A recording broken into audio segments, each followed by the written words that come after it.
Hey everybody, my name is Giacomo Lattis as always, and today we're going to dive into the newcomer experience in Canada with Stephanie Ford. She is the head of content strategy at Moving2Canada, who is a great partner of ours. So, Stephanie, thanks for joining us today.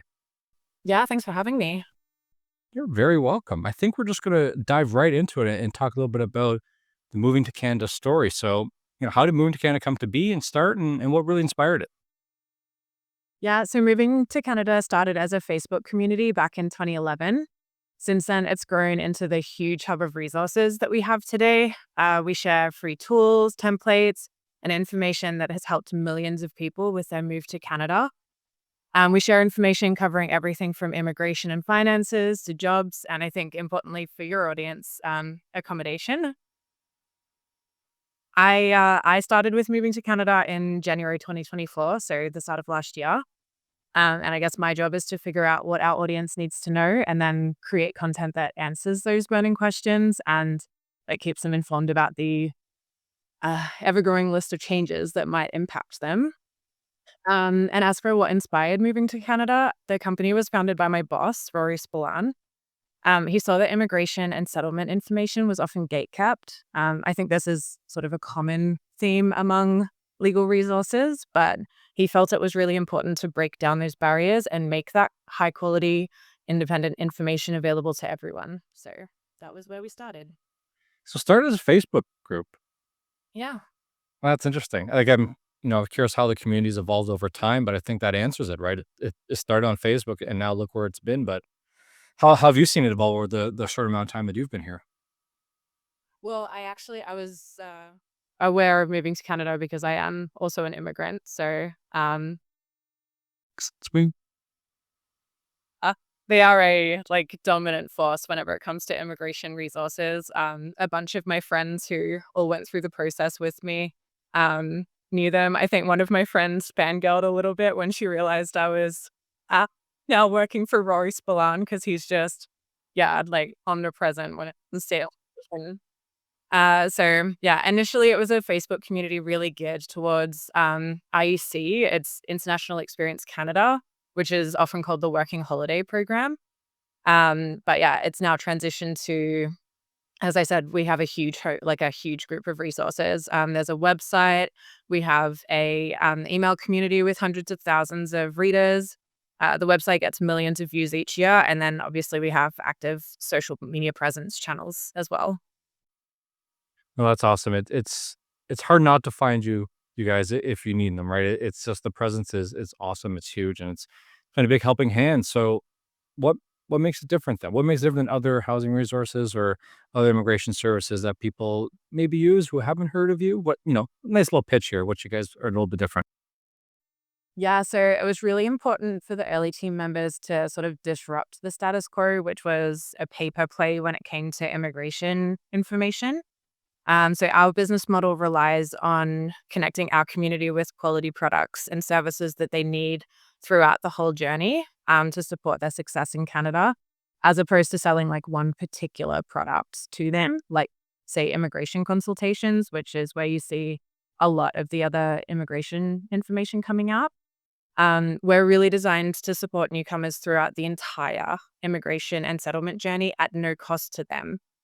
We're also different in that we don't just report the news. We really take the time to translate what it means for people who are hoping to immigrate, or for those who are already here and just want their life to be that little bit easier during the first crucial years. And I think a big advantage that your organization has is the team that work in that organization. I think that's a good segue into talking a little bit about you. Tell us about your experience coming to Canada for the first time, and I'm sure that experience led you perfectly into the role you're in now amongst your team. So tell us a little bit about your experience coming here. Yeah, I am sort of an accidental implant in Canada. I came here as a tourist, and a couple of weeks in, I really wanted to move here. So I went back to Australia and got my IEC permit, the working holiday one that I discussed earlier. Yeah, during this time, I did a couple of short term stays with roommates, which I think is pretty typical for sort of younger people moving into a like fairly expensive housing market. Definitely. Um, And yeah, from there, I transitioned to permanent resident. During that time, I moved in with my partner, who's a Canadian as well. He initially owned his home, like when I met him, so I moved in with him. But we actually had a roommate for a few years there Where as well. So where did you move to? Where was the first place that you or at least came and visit in Canada? Where was the first impression? I had done a short, like 3-week journey first. So the first one was just a whirlwind of all of the like major tourist hits. I got like Toronto, Ottawa, Montreal, and I did go to Kelowna and Big White during that quick trip. And then the second trip where I was coming to stay for a bit longer, I went up to Big White for the last 2 months of the ski season to try and learn how to snowboard, which is yeah, learning as an adult is no joke. So, yeah, that's a work in progress still 6 years on, but I'm having fun with it. Mm. Yeah. Oh, that's awesome. So you got to see and I think that's the exciting thing about Canada, though. It's like, especially for newcomers, you might be in your little area in this province, but the province next to you is almost like a completely different country with all the different, mountains and elevation and ocean and then you have the prairie. It's like it's a bunch of different landscapes in one country. So I'm sure that part was exciting for you as it is for most newcomers who come here. Yeah, definitely. I was actually doing, like, the digital nomad thing in Europe before moving here, and, the first few years, I was shocked that my sort of, itchy feet, they say, just disappeared. I'd constantly moved around when I was in Europe, like, out of a backpack, but as soon as I, sort of discovered Kelowna, I stayed here. The pandemic hit, and we couldn't move, but I didn't feel constrained at all. Kelowna is beautiful. There are so many beautiful places just within a couple of like, yeah, a few hours from here, you can go to so many different beautiful places, so I love it. I worry about the opposite. I've never been to Europe. My name's Giacomo. I'm obviously Italian, and if I go visit Italy, I won't come back. So that's right for the opposite worry, but that's another time there. So yeah, I think you can help answer this for yourself, but also those you interact with. What are some of the challenges that you find newcomers face within that first initial 3 to 6 months of coming to this country? It is so variable, which I think is why moving to Canada covers such a varied range of topics. The big hitters for temporary residents are often accessing healthcare, navigating the ever changing at the moment immigration pathways. Banking systems can be complicated, and of course, finding the right accommodation. Finding accommodation actually, I think for both temporary and permanent residents when they get in, housing can be surprisingly expensive, I think, which it can be a really significant challenge, especially in the first few years. We know it, right? It's like we know the challenges that it faces, and even when you're working in the industry like we are, at some point it just looks like numbers on a spreadsheet. But then when you really take a second and realize what these costs are, and hear stories of especially the newcomers, it does hit home for sure. I think it adds to some of the misconceptions as well as housing in Canada. I'm sure you have some examples as well from talking to people, but are there misconceptions about coming to Canada and looking for housing that you've heard people face or that maybe they're not informed about? I think sort of the funny one for me was the basement suite.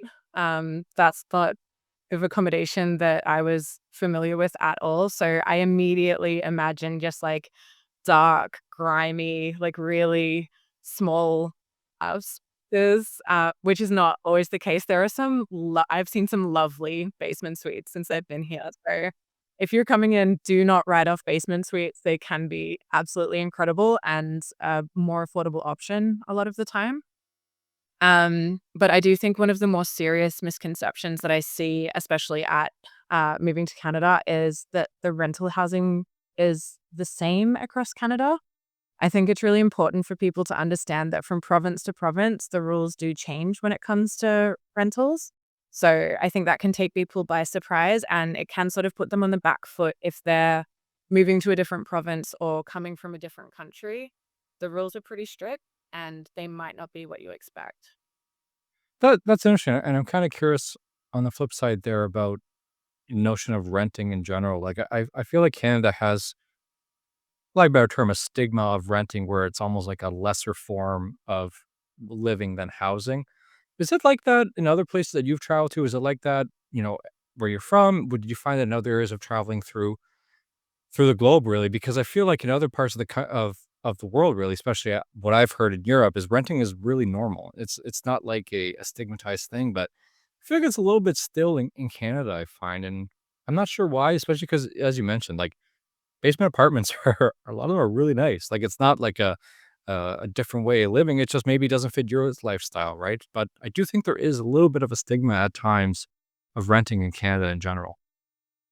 Yeah, I think so. I do think it's the same in Australia. I think Australia possibly has the same tagline, like we're a nation of homeowners. So yeah, they really they emphasize from sort of when you're a kid that you grow up, you get a real job, and then you get a home. And I see that in Canada as well. But it's definitely different across Europe. One of my very close friends in Germany, his housing is just outside of a major city in Europe, and it's more of like a multi-family, like multi-generational lot. There are multiple houses on the same. They have a family-run business on the same lot as well. And there was he, went away and rented in other places, but it was sort of expected that would either, he would eventually, like, live there and own that. And that tends to be I've seen that across a lot of other places. I did live in Sweden as well, and I think housing is a lot more affordable there. So, it is, people do tend to own property, but there is no shame around renting there at all. No, for sure. I think that's why it's interesting talking to people who've been around the world and those who live in different countries, just how normal renting is. In some places, it's not. I was very much grown the same way. You go to school, maybe rent for a bit, buy a house, and that's what you do. But we're seeing it's not the case right now with especially the cost. So, no, just interesting to ask. Thank you for that. It might be an obvious question, but I am just curious. What cities seem to attract the most newcomers, and why is that the case? Is it just the standard capital cities, or is there any deeper reasoning behind some of them? Yeah, definitely. We don't have really recent data on this. Canada's federal government once per year drops a really good chunk of data on this, and they have not done that for 2024. So a lot of what I know about it so far is from their 2023 report. But people do tend to move to Toronto, Vancouver, and like Montreal to a lower extent. But yeah, Toronto and Vancouver attract the lion's share of immigration and newcomers. I still see this, like, if you go on Reddit and people are looking even for a working holiday, which, uh, I don't know, when I picture a working holiday, it tends to be more like people going to a ski resort or like fruit picking, doing sort of the really touristy jobs that might not attract Canadian workers in the same way because it's so seasonal. Um, but even then, a lot of people are still, I want to go to Toronto. I want to get a job there. And then I want to become a permanent resident, which you do have to keep that in mind if you're coming across just on a temporary permit. So yeah, I think they're known globally as like hubs for jobs. Young people are attracted to cities. We're seeing that everywhere. Like, people are moving from regional areas to the cities, ideally for like better economic opportunities. So yeah, that's played out in Canada's immigration as I can imagine the sticker shock, though, especially if it's Toronto, Vancouver. Rental prices in Vancouver are sometimes double or even more than an area like in Saskatchewan, Regina, Winnipeg, right? So, and Toronto is quite the same. It's about double. So, you're coming to Canada, these are the first cities you're going to, and you're seeing immediately the highest end of the housing scale, which, comes part of the territory moving to a major city, which has all the opportunities. But, welcome to Canada. This is the most expensive rent you're going to find. Well, not like this, but this is what it's going to cost you by just welcome to these cities. And they're international draws, Vancouver and Toronto. That's when I talk to people about the prices of rent. Like, it's hard for a city like Vancouver, for example, that is an international location. Everyone knows about it, wants to come here to see these rents decrease so much because it is such a popular area. Same with Toronto. So yeah, it's definitely sticker shock. I can definitely imagine how it would impact them. yeah. No, Uh, an interesting little immigration tidbit. The federal and provincial governments both want to encourage immigration outside of the major cities. They're trying, they haven't worked out a really good way to do that yet because we are still seeing a lot of immigration going to those two major cities. But yeah, that's a sort of change that I've got my eye on to see how it shapes things over the next decade or so. Oh, interesting. Yeah, I wasn't really sure about maybe I should have been. I wasn't really sure about that, but that's interesting. I Uh, know that's in weeds and immigration. let's get in the weeds. Let's get into like for actually navigating this Canadian rental market. What should these renters know about things like, credit history, guarantors, references in Canada? What are some things that, they should have in the back of their mind when they're looking for this move and getting a place? Yeah, I do have, I guess, a bit of perspective on this. My partner and I kept like the starter home that he had, and we do rent that one out. Um, so I can give like a landlord perspective as well as just the moving to Canada perspective. Um, yeah, I hear people's questions all the time.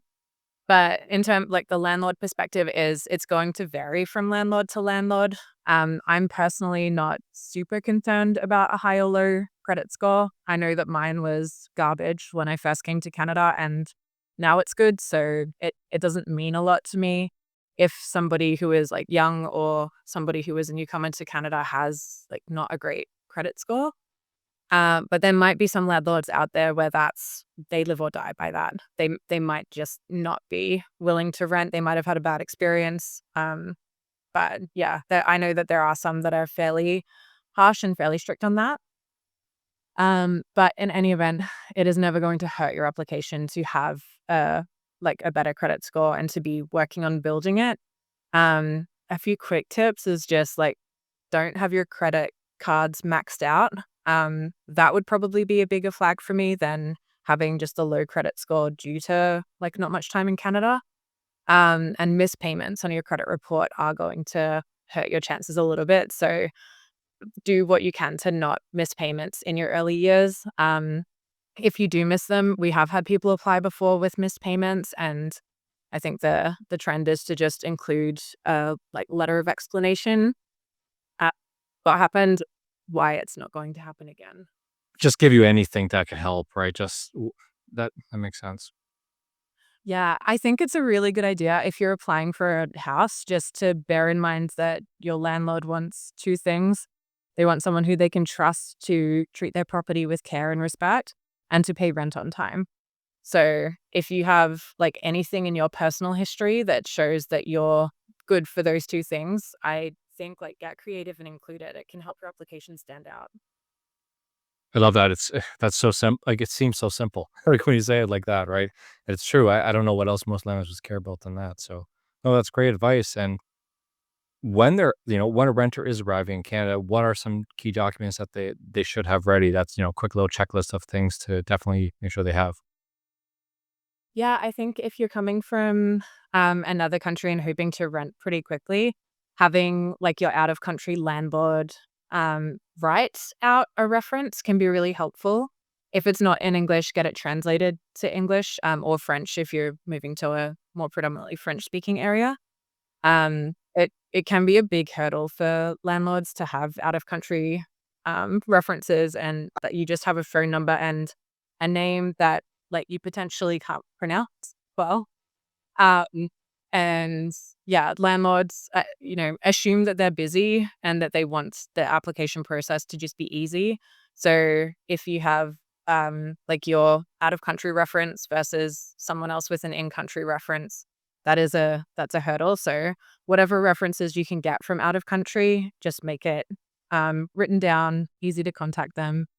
I've also seen like bank statements showing the transfer of rents in the other countries just to prove that you do have that history of paying rent on time. If you have significant savings in another country, that can be really helpful as well. So like, yeah, show proof that you have the funds to pay for it. If you've got that job offer already lined up when you land in Canada, yeah, the job offer, having that to hand can be really helpful. Um, and yeah, I think just like having all of that ready before you start looking for housing can be really helpful as well. Because if you go to that first house, you love it, but then, the applicant, you start the application process, then you start gathering documents. It takes you 2 weeks to get it back. Probably 3 other people have applied in that time, and who knows, like, it might already be filled. So coming prepared can be a really good thing. That's what we tell even just our Canadian renters who are born here, right? Just in the time it takes for you to get all your documents together, somebody is probably already looking at that building who have their documents together that did the work beforehand. So it's just a really great tip there. Is that, is that a mistake you often see newcomers make? Kind of shifting a little bit to some of these common mistakes. Stephanie, danced a little bit around things they can do to improve their chances or just kind of get ahead of the curve, which I'm assuming the opposite are mistakes they could make. But do you have any common mistakes you've seen some newcomers make that maybe if they fix them, they could avoid some of the downfalls? I think the most common one, unfortunately, is scams. Uh, yeah, so it's a really tough one. It's a really heartbreaking one. Moving2Canada wrote a fairly comprehensive piece in conjunction with rentals. So if we could drop that one in the show notes, I think that could be helpful because yeah, I could talk about rental scams all day. The other one that's a bit, I guess, more practical is just people committing to a 1 year lease without really getting to know the neighborhood. Um, yeah, people can often feel quite rushed to source a place to stay before they come because obviously, like, staying in a hotel or Airbnb can be quite expensive to start off with. So we do see people who are willing to and do sign a 1 year lease just before they arrive. Um, that's a breeding ground for scams, but assuming it all turns out okay, it does come with the problem of, like, you don't know the neighborhood. We see people who move into a home and then realize that it's too far from transit and they're going to need a car, which they hadn't budgeted for. They thought they would be living in Toronto without a vehicle. So it can be like a really, really expensive mistake to make when you first come here. Um, a tip for overcoming this one, I like that I get to plug the rentals website on this. Or stop. The neighborhood score and the commute time, I think that's a really valuable tool. So the Rentals.ca website has it all in one place. It's really easy to understand, but whatever tool you end up using, just make sure that you work out how long it's going to take you to walk from there to the closest bus. Um, the bus might take you 2 hours to get to work, whereas if you're 5 minutes from the train line, it might only be a 15-minute commute. So these are they seem like small decisions, but they are decisions that can make a huge difference when it comes to how much spare time you have for yourself in your first year. Yeah, there's a lot to unpack there, and especially with the scams. When the housing crisis was really in full swings, a couple of years ago when demand was so high and supply was really low. It's one of those unfortunate instances where scams occur the most when people are the most desperate, right? Unfortunately, and then they occur to those who are, you know, hoping for the best. And we're seeing, these horrible stories of people sending thousands of dollars to who they thought would be a landlord to hold a building without even seeing the building. And we try to educate renters as much as possible, and that's why I like hammering this topic. It's just gotta look after yourself. Don't send money on somewhere unless you signed a lease agreement, right? There's so many steps and tips that I'm sure you've told people, but it's just that unfortunate thing when people are desperate, those are the ones that typically fall for these scams. And, we encourage people to obviously do the research and, again, a little plug on rentals. We do have a verified listing program where if you see a check mark next to a listing, that means the landlord had to verify their face and provide their government ID so we know at least who the landlord is. But I'm sure you've come across so many scams of it. It's unfortunate, but it's just a part of the rental housing industry in Canada and probably other areas of the world too. Yeah, I'd say so. The thing I hate the most about rental scams is that it is usually a few $1,000s that the scammers get away with, and often from multiple people. I think I saw reports of up to like 70 people sending through deposits for like first month's rent in Ontario. And yeah, that sucks. I think one other thing to remember with scams as well is that they're not necessarily always after your money. That's the more common one. But I think there's an increase in scams just seeking personal information. So if you get a rental application and it seems to be asking for quite a lot of stuff, like your social insurance number, bank account numbers, that kind of thing, just put a little flag in that and yeah, maybe treat that as a scam until proven otherwise. I don't see why landlords would need that sort of information. Definitely not. And as Savvy mentioned, we will have in the show notes that piece there so you can just get a little bit of understanding of what to look out for and just some of the warning signs there. So no, that was great. I don't want to, you don't want to be too negative, but it's an inevitable part of the ecosystem here just to talk about scams a little bit, unfortunately. Um, Yeah, I mean, they're there, but, I personally didn't come across any. I guess I was potentially lucky, or just had some, like, good antenna. If something looks too good to be true, I was like, "Ah, that's probably not right. Something going on there." Uh, but yeah, so I guess they're common.